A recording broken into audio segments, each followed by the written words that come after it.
பரஞ்சோதியும் சக்தியும் ஆட்டோல போய்கிட்டு இருக்காங்க.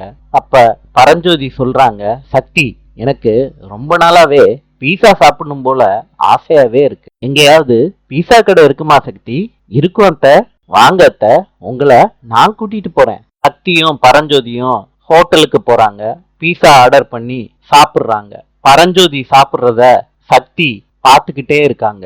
வீட்ல அவங்க மாமியாருக்கு நெஞ்சு வலி வருது. ஜோதி ஜோதின்னு கூப்பிட்டுக்கிட்டே மயக்கமாறாங்க, கீழே விழுகுறாங்க. அப்ப சிவபதி தென்னரசு கிட்ட ரொம்ப லேட் ஆயிருச்சுன்னு பேசிக்கிட்டே வந்து உட்கார்றாரு. தென்னரசு யதார்த்தமா பாக்குறாங்க, பாட்டி விழுந்து கிடக்கிறத. அப்பான்னு கூப்பிடுறாங்க. பாட்டி மயக்கமாயி விழுந்துட்டாங்கப்பா. ரெண்டு பேரும் பதறி போய் ஓடியாராங்க.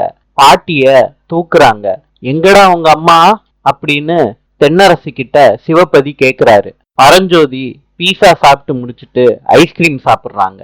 சக்தி அதை ரசிச்சு பார்த்துக்கிட்டே இருக்காங்க. நாளை சந்திப்போம்.